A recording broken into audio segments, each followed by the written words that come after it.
morning, and welcome back to Articulate with Steve McJones. Grab your cup of joe, because this episode with Jackson Crutchfield, it's a good one to wake up to. You know, both of us, very beautiful voices and calming presences.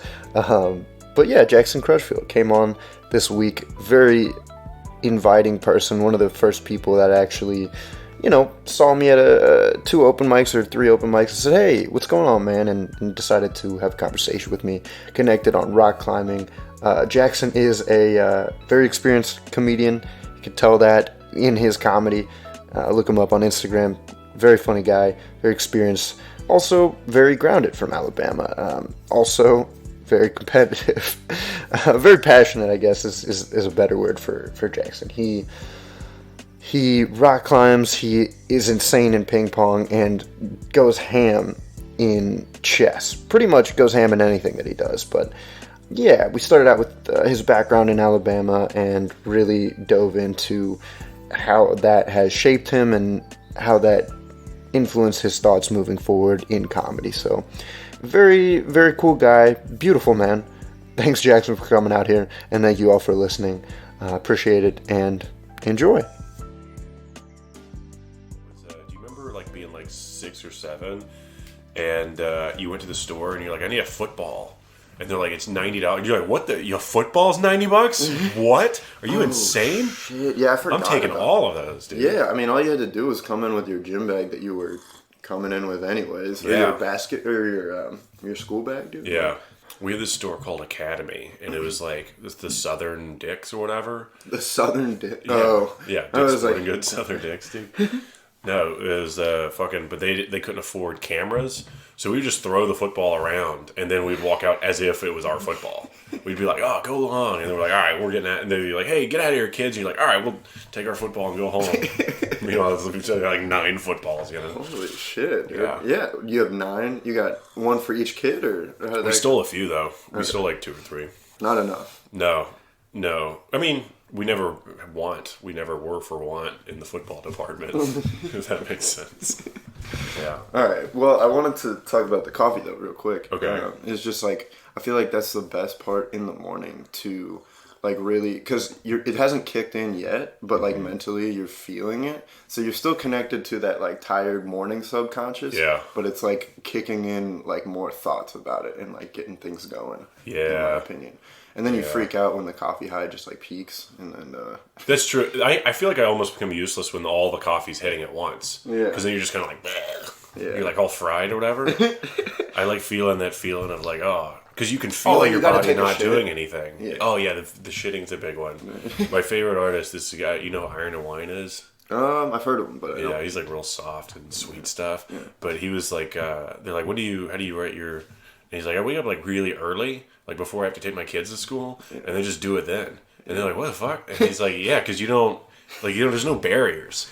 All day you're just I can't do these things, or I can't do that. And in the morning you're so close to the subconscious, you just kind of do it. Yeah. Yeah. I was like, that sounds cool. That's actually a good point. Yeah. You haven't been corrupted by the thoughts of your shitty life during the day yet. Yeah. You just wake up and you're still in dream world a little bit. Well, I just get pissed off all day, and then you're like, well, fuck that. You don't want to do anything. I just want to play my baseball game and go home. Yeah, true. Maybe have a drink or something. Mm-hmm. Yeah.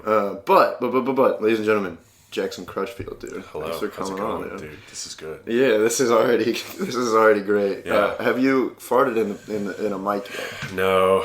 Okay. No. Oh, in a mic before? Yet. Yeah, for sure. Okay. Yeah. I was gonna say that'd be the perfect way to start. I've definitely run out of jokes and been like, oh, my 5 minutes is up. Fucking use this one next. Yeah. See what happens. But I did want to get back to, since we were talking about it already, that you grew up in Alabama, dude. Mm-hmm. That's fucking insane. I mean, I grew up in Ohio.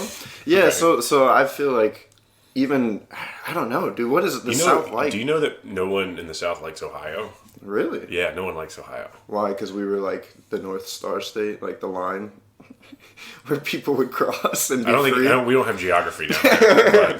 Oh, and people weren't free even when they did cross the Ohio line. Oh, really? In your eyes. Oh. In the South side. I don't know.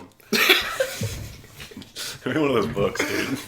I'm sorry. I'm already trying to I'm already trying to paint you with your most racist award that you want. Yeah, dude. Welcome to the fucking Carpetbagger Daily Podcast. We're fucking exposing the truth. No, Ohio is it had some big cities, and then people just thought they were the shit. Basically, so no one likes Florida. Florida's not the South. Once you go past the south of Fort Lauderdale, everyone says, now you're in Ohio. So Florida's... That's what they say. Florida's like another Ohio? Is that what you're saying? Because those people might as well be from Ohio. Really? Yeah, people just don't like people from Ohio. I don't know why. But they're just those people, they're just bland northern oatmeal fucks. Yeah. Well, it's all the, what do they call them? Like the winter birds or whatever that fly down there? Snowbirds. Yeah. That was a big industry for us. My parents owned some beach condos. Oh, really? And they were timeshares? No, they outright owned them. And then, we would always fingers crossed that the Canadians would come down. Yeah, it was fun. Do people come visit Alabama for fun? Well, Gulf Shores cost nothing to go to. Okay. The Gulf Coast. Who wants to go to the Gulf Coast? Not me. That's for sure. There's no ways. It's all rednecks. Yeah. It's fucking throw up everywhere from spring breakers because it also costs nothing for them too. Whatever the fucking I don't know. There's one good beach in Florida. And then the Keys, obviously. But you can't afford to go to those. So, we got, good, honest people coming down to be, snowbirds or whatever. Yeah. And we had this, unit, or we had this, agency that would, find Canadians to come, stay in our thing. Really? But they forgot to tell us that they got someone one time. And so we're, all asleep in our, little beach condo or whatever. And I'm sleeping on the couch because there's, one bedroom. And there's a knock on the door at, 3 a.m. And my dad approaches the door in just his whitey tighties, like Southern Alabama shit. Yeah. And there's a whole family. They're like, we gotta come in, and it's 3 or 4 in the morning. And he was like, nah, you can't. Really? He told him no. Yeah. There was no room at the inn. No room at the inn. They had to go fucking. Well, what did they do? They just else. closed them out, or? I don't remember. I went back to sleep. I was just I saw my dad's dick way too many times tonight. Fucking rest. You're like, what do you mean? What did they do? They left. Yeah. They turned around. She had this accent though. She didn't sound Canadian. Whatever the Canadian accent is, she was like, "Hey, there's a naked man in our unit." And he's like, "No, I fucking own this place." And I was like, "Hell yeah!" And I fucking rolled over. Yeah, dude. So that's what you did for fun down in Alabama, was turn people away from the beach houses that they booked. Yeah. No, seriously. Did you guys get to take it? I know you said it's cheap. Nobody wants to be down in the Gulf and all that sort of stuff. But it sounds like, for you, if you're already one of the rednecks, you might as well go down to the Gulf and hang out, right? Yeah. So Alabama, I think overall is Horsepen's 40 is considered right behind Fontainebleau, best climbing on the planet. It's just this massive rock garden. In terms of natural stuff, some of the best fly fishing, one of the largest most developed cave systems in the country. It's just one of the most beautiful states. I think Tennessee's just face value prettier because it's rolling hills, mountainous, beautiful. The colors work just right. But Alabama's dirtier.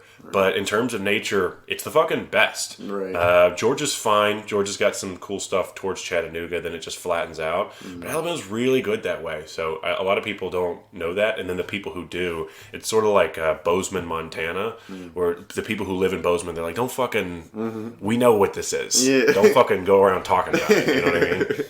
Oh, cool. So you're going against your magician's code for Alabama right now and telling everybody how beautiful Alabama is? Yeah. But it's one of those things, I don't know how many fly fishermen you have listening to your podcast, but the word's not, it's not Rogan, legit. There's a guy from Meat Eater, legit got mad at Joe Rogan because he's like, Bozeman's amazing. He's like, don't fucking, everyone is going to do what you say. You know what I mean? And I love Bozeman, so don't fucking do that again. Okay, that makes sense. Yeah. I never considered the different types, like you were talking about Tennessee though. Tennessee is really beautiful in a green, grassy, open sort of way. I've driven through it a couple times, and I've been to Nashville. Yeah. And around that area and driving around it, and it really is just and it's a weird peace. It just seems like there's a a hush. Yeah. That rolls over. Yeah, and every farm, no matter how dilapidated, it's just an idyll. It's just like set on this little prairie side. It's just beautiful. It's not too far from a grocery store. Yeah. Like you see one in Oklahoma, and you're like, I'm 1,000 miles away from water. Yeah. Yeah. Well, and I was gonna say that compared to like, but I understand what you mean. It's not. Like, say you go to Nevada and there's like canyons and stuff, right? Mm-hmm. But Alabama seems to have like a good mix of, actual rock, mountains you can climb, things you can, face. Yeah, we got everything. Conquer and fly fishing. It sounds like there's bears down there. I feel like there's bears in Black bears, yeah. Yeah. There's some. You ever fight a bear? No, I haven't seen one. Coyotes got bad, but I think coyotes got bad there about the same time. They probably would have gotten bad in Ohio, maybe, because they sort of moved across the country like that, So coyotes are annoying, but yeah. So what? I mean, you and I rock climb, so I did want to get into that. But was that like something that you did when you were young, or was there like a bigger? I mean, did you as kids just like do degenerate shit like I did in Ohio? Okay. I just like climbing buildings and shit. They had buildings to climb in Alabama. Yeah. Okay. People's houses and stuff. You would actually climb their houses? Yeah. There's nothing. No one's doing anything bad down there. You know what I mean? Yeah, but you ever break a gutter? Gutters, they can't hold you. That's true. That's true. You gotta go up the side. Yeah, you gotta go around the gutter. But that's usually where like the carport leads to the next part. Sure. There's no gutter next to the carport. Right. Yeah. Yeah, no, that's fair. If there is a carport, it turns from like a V5 to like a V3. Yeah. Fine. I was definitely that kid, like in my little very tiny like Mayberry style neighborhood, where like I would just enter someone's property or like climb their house, because it's like I know for a fact that if they walk outside and they see a 7-year-old, they're gonna be like. Either like one, hey, like don't fucking do that, or they'll be like, hey, look, it's a fucking 7-year-old. Like, who gives a shit?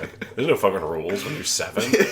You take your bike with a fucking. Isn't it insane? My brother, when he was like 7, he like went over to our friend's house in the same neighborhood, and they weren't home, but they had like a video game that he wanted to play, and so he just went in and started playing the video game. Hell yeah, when nobody was there. He said, "Well, I just wanted to play." Yeah, and you can't get in trouble. It was like he's just a little kid. But was it GoldenEye perchance? I think it was GoldenEye, actually, because we had the Nintendo 64, but we didn't have GoldenEye. Huh. Actually, we did get it. It doesn't matter. Okay. But but I wish it was still acceptable, because one time when I was in college, I came home and nobody was home, right? Mm-hmm. And I was wearing like, I had all my bags and like this big ass coat, and like I was just looking kind of scrappy. Yeah. And I climbed up our back, like nobody was home, so I had to go up and find a window that was open. Yeah. And I climbed up like a back porch and jumped onto the roof. Yeah. There was like a little like balcony back there, and then I went around front, and I don't look like myself, that's for sure. I just look like a big dude, and I slide in and then just fall in. It was fun though. Assassin's Creeding is, I think, the main goal. Fuck yeah. Of really learning to climb anything. Yeah, dude. My high school had this point in the school where like the 3 different branches connected, and it was like this 3-story like sort of modern. Built had like beams or whatever, and you could leverage yourself in between like these big steel beams and like the massive glass wall, because glass has this glass has that friction where it doesn't have friction, but like something about like moisture in your skin, you stick to it, and you could just like shimmy up, and we'd climb like 3 floors up.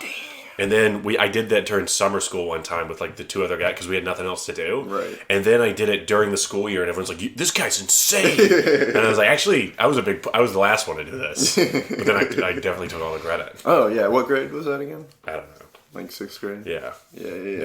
Yeah. No, I mean I had a similar experience, but I feel like also for me, like. Trees was where it started, because like you want to take cover, at least for us, like as kids we would go into like the small patches of wooded area and try to climb trees as much as we could, and then fall and break our necks and have a really good time with that. Hell yeah. I never fell. You never fell? Never fell. Oh, big Jackson over here, not falling out of trees. That's how it is. Dude, what are these fucking idiots doing falling? What are you doing? Just be fucking sure-footed. Well, there's the branch that looks pretty solid. It breaks when you step on it, and then you fall. That's just how it goes. Yeah, but you gotta like slowly put your weight on it. Yeah. You gotta test it. Yeah. No, see, we're not that smart. I don't know. There's like thorns out in the in our trees and shit as well. Yeah, you gotta climb like them damn bears do. They fucking do it one, like, slow step at a time. That's true. We didn't have those Alabama black bears to learn from. Yeah. Hell yeah, dude. Yeah. So then you started getting really into climbing when? I don't know if I ever got, like, really, really into it. I feel like I always just kind of, like, did it.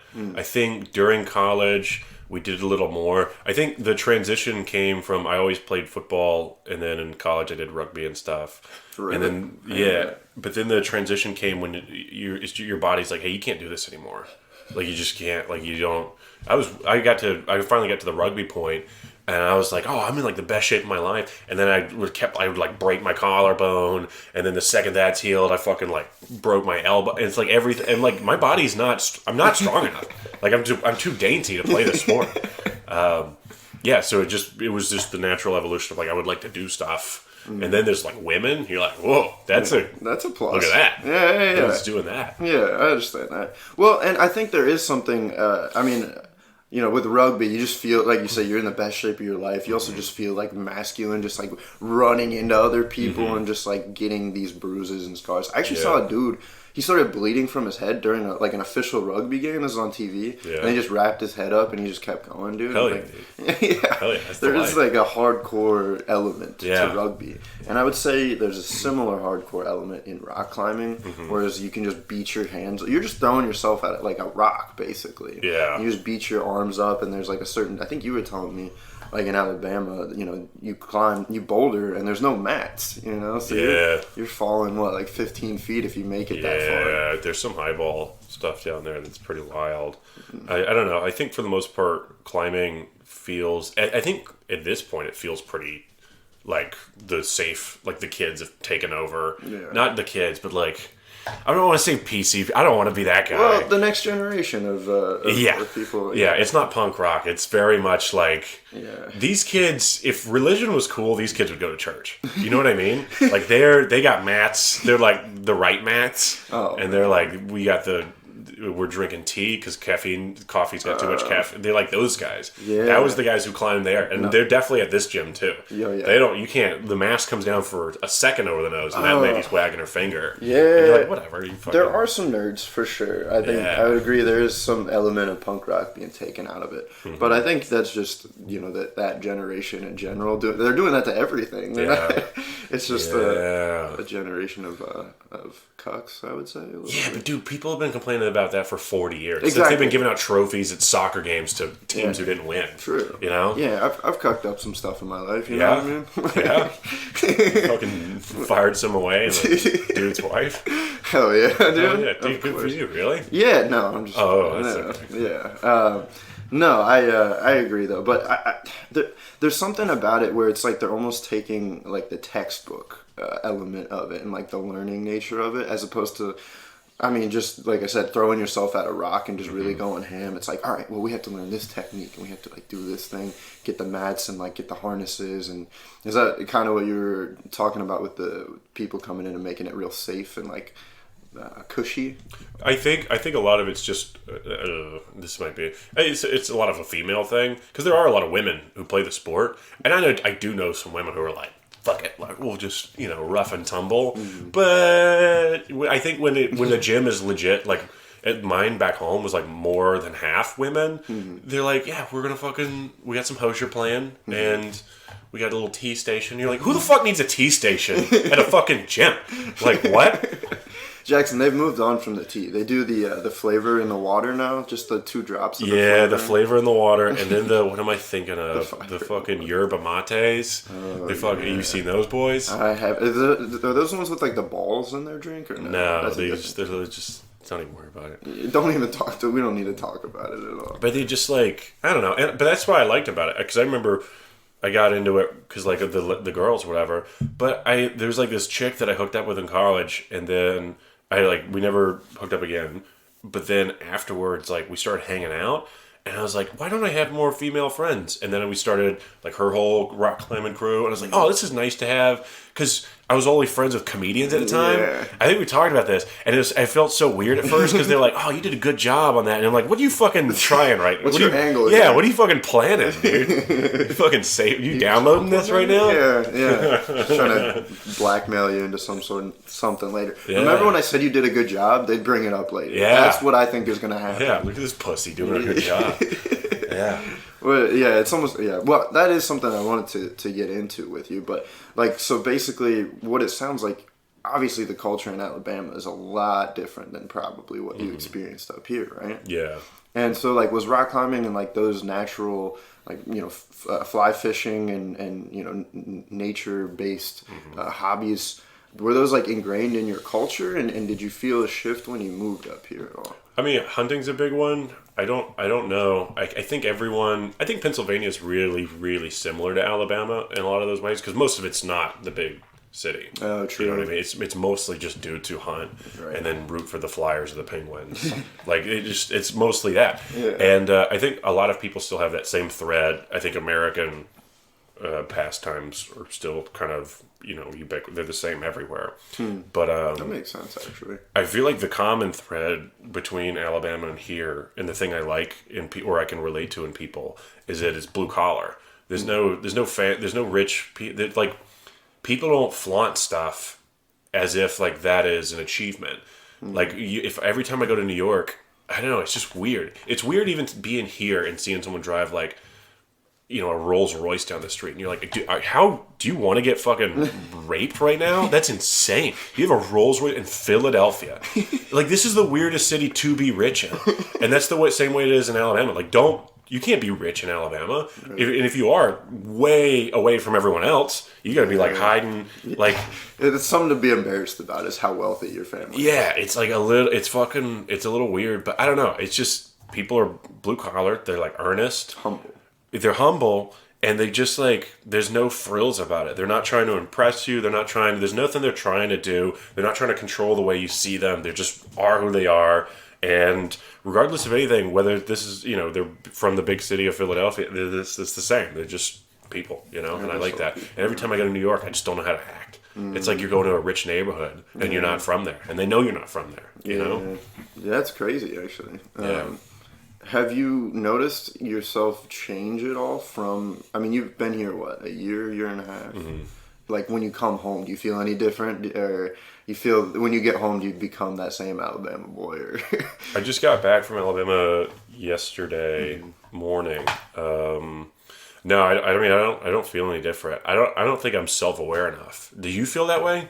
Do you like go somewhere for a weekend and you're like, wow, I've changed? You say you write in your journal every morning? Yeah, well, yeah, I do write in a journal every morning. But, you know, I think the thing is, like, I'm part of I don't know, I grew up in a weird culture, like Twitter culture and things like that, where it promotes a lot of, like, I don't know, like, I feel like people are supposed to change when they go, at least from Ohio to, like, a big city, you know, at least, like, my perception of people that left and went to big cities when I was in Ohio was like, wow, like, they're doing something crazy and they're doing something different. Mm-hmm. And so I had that expectation for me. I'm like, I don't know who I'm going to become when I get out there, you know? Well, I saw something just this morning, where they were like, it was just some girl just doing, the typical fucking TikTok where like a semi-hot girl is like taking like pan shots of her like in front of like a big, she's like, I'm traveling or whatever. And she's like, you know what? If you moved from like where you're from to a big city, like, you're awesome. And I was like, fucking kill yourself. Yeah. Like, I don't know why you gotta pat yourself on the back for any of this shit. Yeah. I don't get it. I don't get that at all. Well, and that's what I wanted to bring up was like, I actually just did my last podcast episode was like a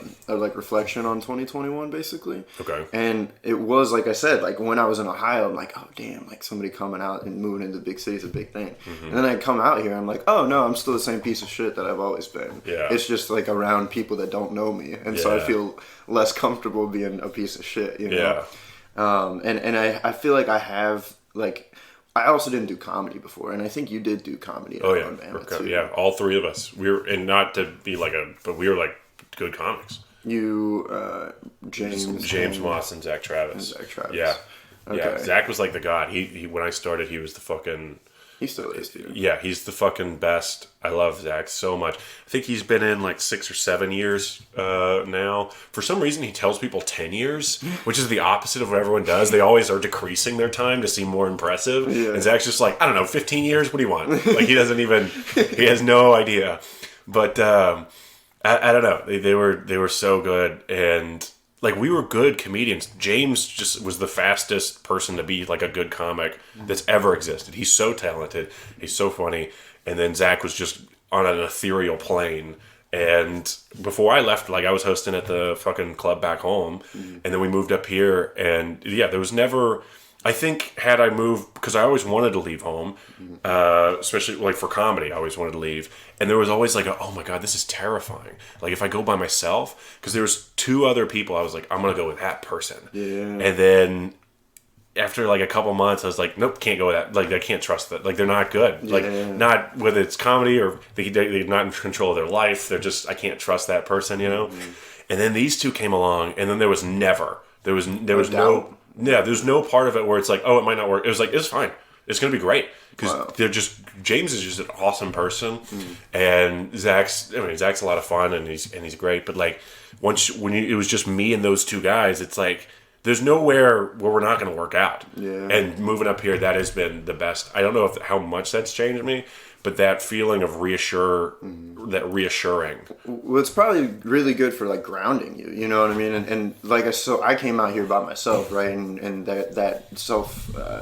Self-doubt that I was talking about, moving from Ohio to here the whole time. Like, should I be different? Should I be changing at all? Yeah. Whereas with you, it's like, no, this is my squad. These are my people. I'm not, I'm going to be myself as I am around them here as I am going to be out there. Yeah, people like us for these reasons. It's okay to be this person. Yeah. I think that has been a big one. It's feeling better, being accepted by another place. Yeah, which is really cool. It's cool that you guys all came. Was that like, what was the decision? How did that happen? James asked me, and Zach was living with me at the time, and I think it was supposed to be like James and Kellen, and then I would occupy like another room, and I was like, Zach's got to come too, and they were like, all right, that sounds good. And then I think 2 months later we were gone. We just didn't, because there was no like, I think James and Kellen are like the coolest people ever. Yeah. Like, I've got tons of friends, and you always have friends where you're like, oh yeah, it's a good. No, they're like the coolest people. They have the sickest tattoos. They have the best taste in music. Nice. Like, they're the only. Like, I don't want the aux cord. I want to hear what they got going on. They're fucking badass all the way around. He's like extremely well spoken. She's like crazy in her own fun way. And I was like, yeah, whatever y'all like. We're done. We're gone. We're going. Where are we going? Yeah. Let me bring my fucking crazy ass roommate, dude. Let's. No questions asked. That's awesome. Yeah. So, well, and again, I kind of want to know, like, what, like, because, like I said, it sounds like you're leaving, like, a whole life behind back there, right? I mean, or... I was really mad and, like, unhappy there, though. Really? Yeah, because you have to understand, like, I lived to do the comedy. Like, I love that thing so much. I left a whole life behind to do the comedy, and there's nothing to do. Yeah. I'm hosting at a club, and that's not an achievement at all. Like, it's a horrible club. It was a terrible place. We had like, everything we did was DIY. It was the same people coming to our shows all the time. If we went to Atlanta, we got treated like nobodies. If we went to Nashville, Chattanooga, like, yeah, you can get on stuff, go in places, but that's like once a month when you go, you know, you can't fucking it's just... And it's awful. I actually listened to, Akash's podcast that you were on. Yeah. And how you were talking about how you had to like drive 3 hours for a set one time and then showed up to work and then like quit. Oh, yeah. I got fired from, I had a really cool job at a brewery. And they were like, we don't want you anymore. I was like, really? And they're like, what are you insane? I was like, oh, yeah. Yeah.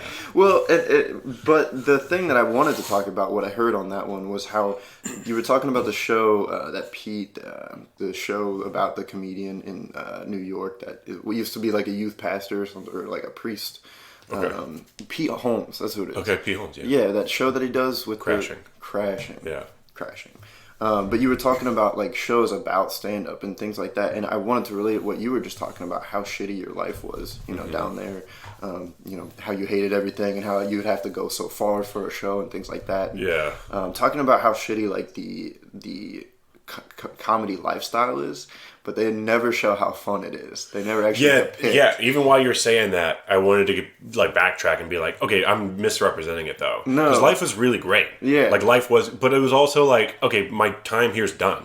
Like if I do have to go because it's not here. Yeah. So there's that constant like low grade frustration. But yeah, life's so much fun. I remember. Like one of the first big shows I got booked on, that one that was up in Chattanooga, I did like the show that night. I had only enough money for gas, and I like stopped at a gas station on the way out of town. Hadn't eaten in like 10 hours and fucking stole a bunch of like bars and just eating a bunch of like stolen granola bars on the way home. Like, this is the greatest night of my life because I just did well at a club in Nashville, and I'm fucking just like $13 a fucking granola, you know. But yeah, it's like, it's so much fun. No one, you're right. Yeah, no one ever shows how much fun it is. Yeah, well, and it's funny because, I mean, if you look at it from, and again, I think this is me still thinking about things from like an Ohio perspective before moving out here. But you think about somebody coming out, you're like, yeah, I live with like 5 roommates, and I live on like oatmeal and stolen granola. Yeah. And like, you know, whatever water comes from the gutter that we have. Yeah. But like, it's illegal to collect that water. Is it really? Yeah. Damn, I didn't know that. Like this guy in our neighborhood, he used to like set out trash cans, and then the fucking FBI was like, "Don't fucking do that." Really? Yeah, because you're stealing from the watershed. Damn. Yeah, you can't collect rainwater. That's kind of fucked up. Yeah, let's fuck homeless people out of more opportunities to save themselves. Yeah, he had a home, and no one knew why he was doing it. But I don't know. Well, maybe there was some other stuff going on there that we weren't looking into. But you know what it is? I know that for a fact. It is illegal to collect rainwater. That's crazy. Yeah. Yeah.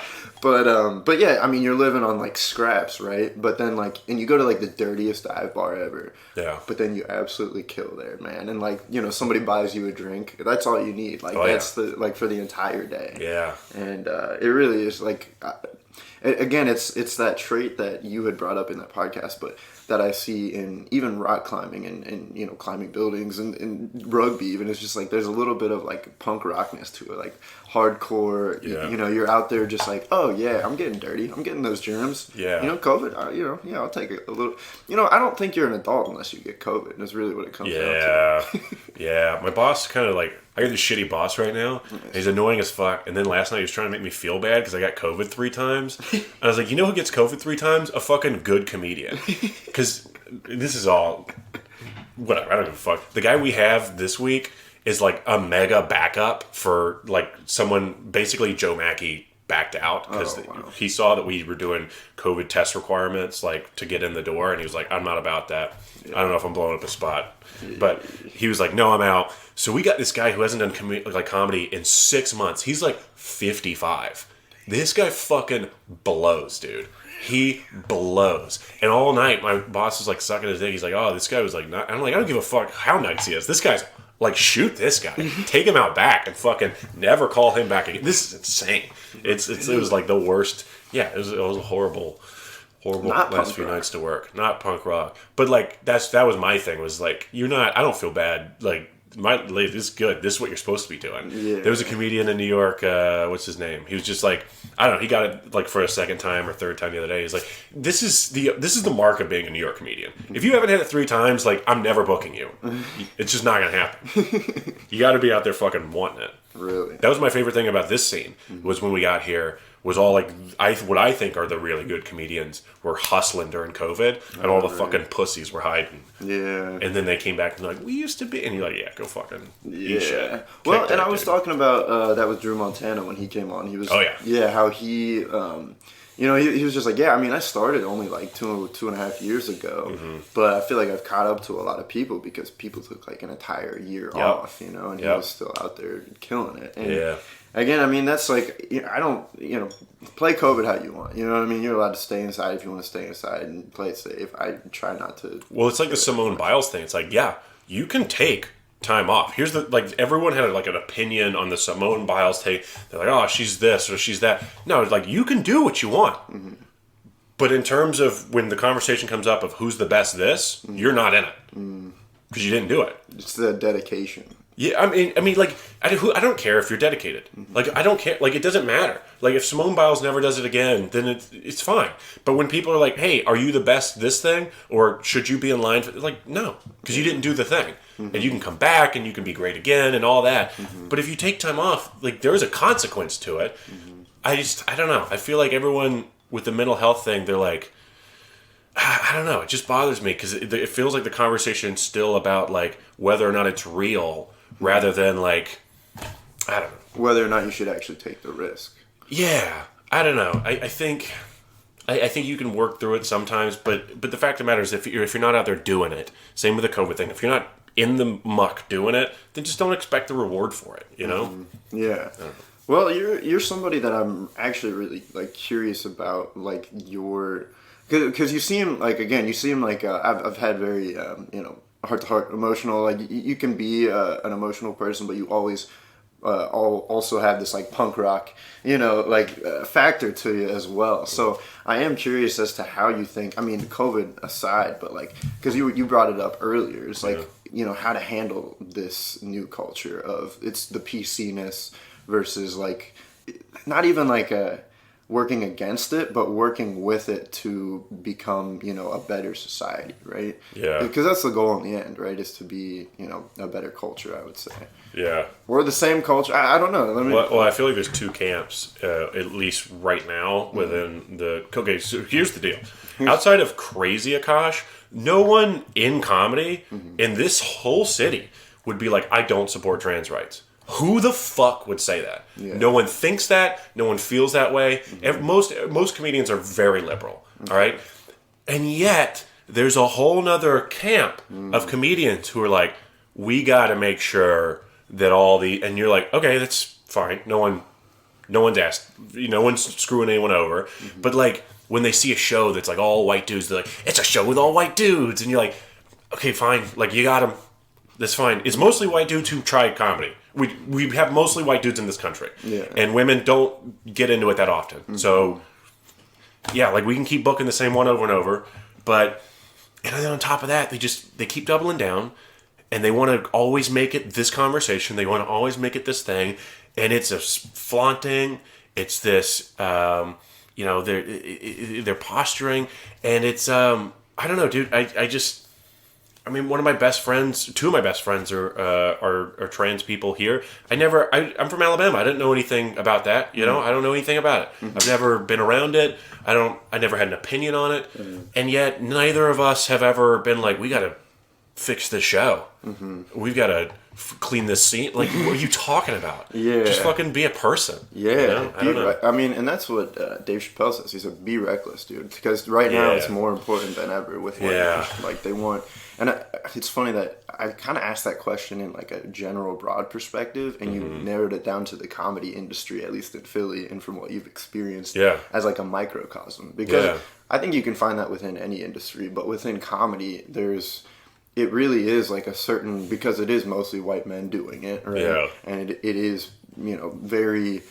It's directed towards a certain group of people, I say. People that want to watch comedy or want to do comedy. Yeah. And there are some places, like you're saying, where I feel very, very comfortable. Like the regular open micers, everybody's obviously very open. And when I first started, I felt comfortable just saying whatever I wanted on stage. Which, don't get me wrong, I did like a Hitler salute on stage, so that's rough. But everybody was like, hey, you should not do that. You know what I mean? Yeah. And they, like, leveled with me about it. And it's like, okay, that's fair. That's a good takeaway from this. And I think the people that want to, it's almost like they're hopping on a fad. You know what I mean? The exploration within vulnerability is the most important thing about an open mic scene or an open comedy scene.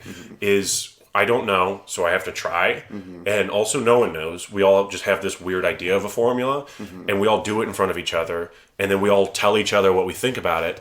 And so it's the most important thing to be able to be like, can I push it here? And then you're like, no, maybe not there. Maybe that thing, though, but not there. True. But then they're doing a whole other thing where it's like, we just got to, if you do that, you're out forever. And you're like, okay, that's not how this works at all. And I think the biggest part with those people, especially the last couple days I've seen, they're just bad people. Like, they're just mean. And they're, like, selfish and they're self-centered. One of the really big, like, local PC guys, who I've always thought was, like, the nicest person.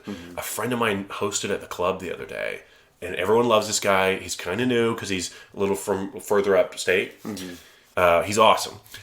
And he was telling me that this guy was shitting on him because, like, he basically had, like, an in with our new boss, Ray, the booker at Helium. He was like, I had an in to get there. And then this guy, this fucking PC nice guy head, was just like, oh, that's the only reason he'll ever get something like that. It's because he knew someone. And you're like, dude, like, what's the fucking point of being that? What's the fucking point of it? Yeah. If you gotta be this, oh, we gotta control inclusivity and all this. It's like, dude, you're literally being a piece of shit. You're literally a fucking exclusive gatekeeper. Yeah. I don't know. It's just, that's weird, man.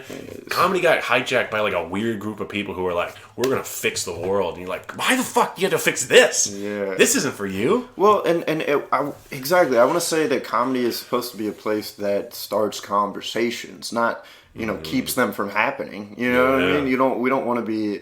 I want to push the boundaries, like you were saying, so that way, say if you're pretty. You push boundaries a lot of the time, right? But say you make like a gay joke or something, right? And you're bi, so I mean that always helps your situation. Yeah, but I never say that. And my boss the other day was like, you gotta say that before. Because people are going to assume some bad stuff. Yeah. So I was like, yeah. Yeah, well, but like, say you make a gay joke, right? And then, or I make a gay joke, and then you come off stage and say, it didn't get the best reaction or whatever. There's going to be a gay comedian out there. Or, I mean, you're a bi comedian, right? And there's going to be somebody that was like, yes, that was a little much. Yeah. But here's the conversation of, like, what you're trying to say with that. And I think it could be funny pushing it this way. Yeah. Whereas, like, and again, that's to start the conversation. Promote thinking. Think about, okay, if somebody's offended by this, that gets your mindset a little bit closer to the truth about, that group of people or something like that. For sure. And instead of somebody who's like, again, wants to just be angry about things. And I think there's another part of that goes into groupthink, is really what it comes down to. Yeah. Where it's like, where they just want to take somebody else's opinion. Like, well, you shouldn't say that. Because don't you feel like the problem with someone making a gay or a black joke, or a trans one's the big one, is when it doesn't come off well, it's because they're using it for funny. They don't know it. You know what I mean? Like, my whole thing, like, I love to do race stuff a lot. I really like race stuff. I blew up a church, dude. I'm fucking a bad guy. No, I grew up, like, most of my friends, like, I grew up black, dude. I'm not saying, no, okay, that's not what I'm saying. I'm a black guy.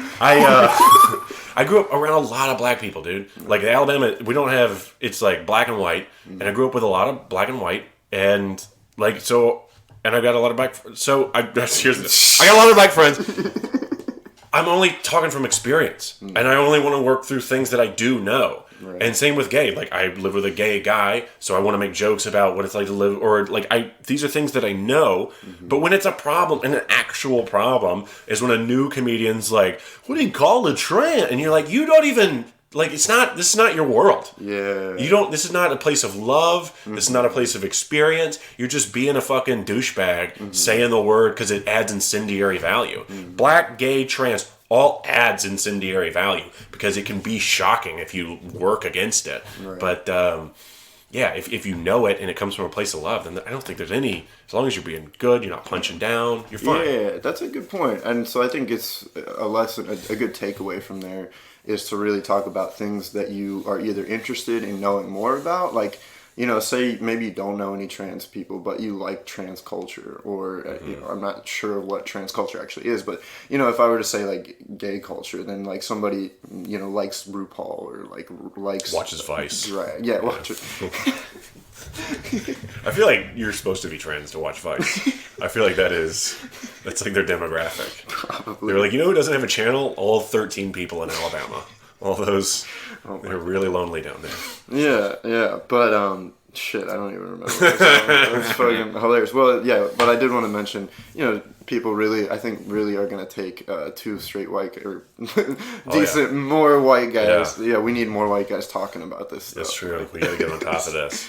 But no, I get what you're saying though. Like, I think, talking about from experience, because experience, that's your subjective truth, I would say. And so if somebody can help you change the perspective that you had on that experience with that group of people, then it gets you closer to the objective truth, which is, again, what I think we should be, trying to value more as a society. I feel like a trans one for me is usually a no for like, I don't know, like I've never considered myself a PC guy, but like, I don't know, man. I even as like getting closer to it, there's still like I just don't understand it, And then even, the people who I care about deeply, it's so rooted in misidentity. So it's confusing, and I feel like almost every time I hear someone mention it on stage, I'm like, hey, like, let's not fucking. Because it's just, you don't know. I don't know. Yeah. My friends who do it, like, they don't. It's hard. It's a, I don't know. I just don't know anything about it. And I've just yet to hear a joke to this day of someone like do it well. You know what I mean? It's just all like, just want to say it, Yeah. I don't know. For that weight, what was the word you used that it adds to gravity? Yeah, kind of. Yeah. You said there was another word. It's fine. All right. Oh yeah. But anyways, I think you have fucking tomatoes outside that window. I think it's not in season for tomatoes, although there might be tomatoes out there. It's like a bird box. What is that? I have no idea. Yeah, they do a whole lot of gardening and shit over there, but. Anyways, I think that's probably, I didn't mean to like get into the PC culture type of like conversation, but that's where we landed. Again, two more white guys, putting our opinions out there regarding it. But I also think I did want to just like, I guess it's not backpedaling, but I think,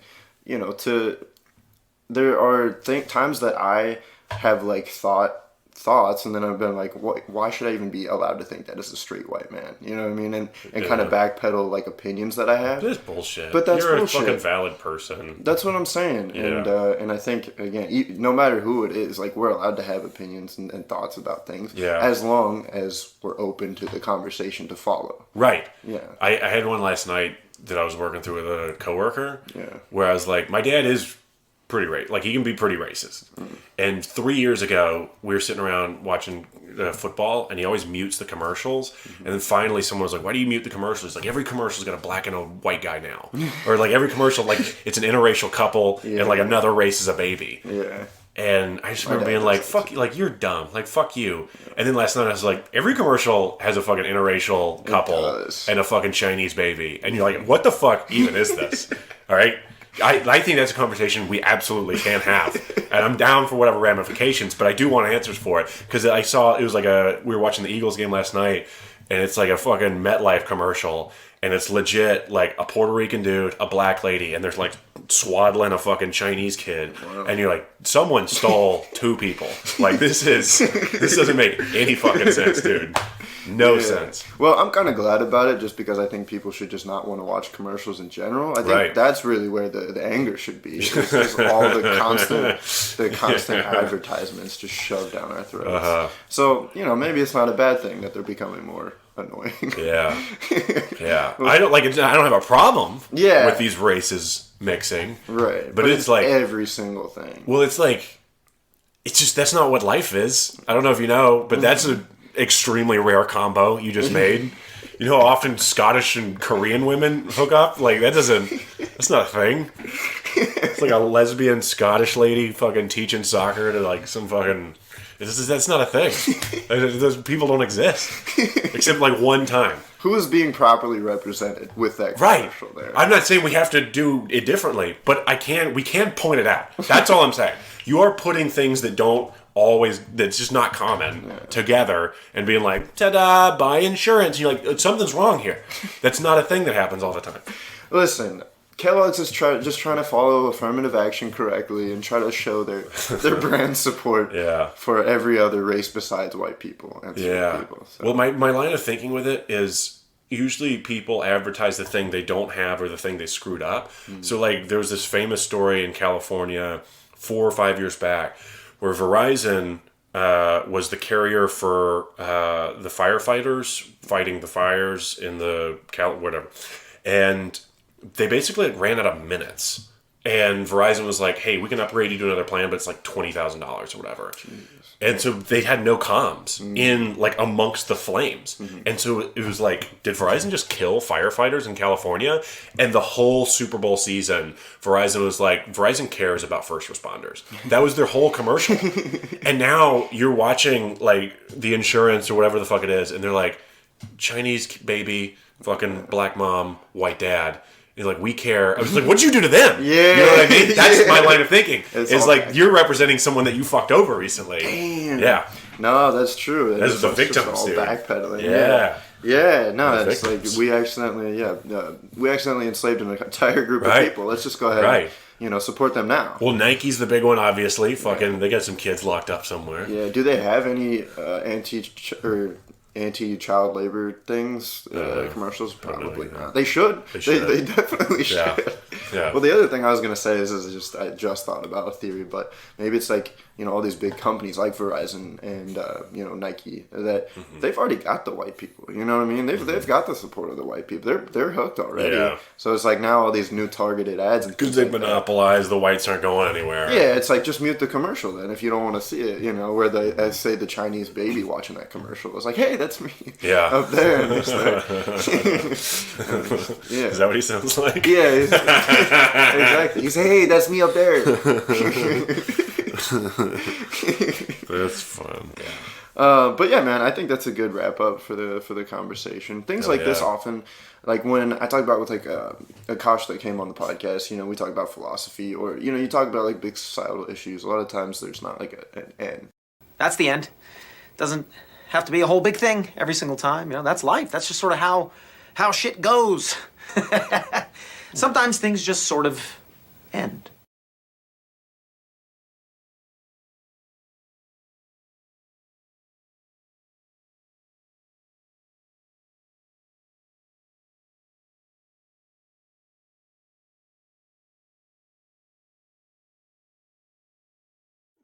All love, no fear, dude. All love. All right, Jackson, get the fuck off of my podcast. All right. Thanks, guys.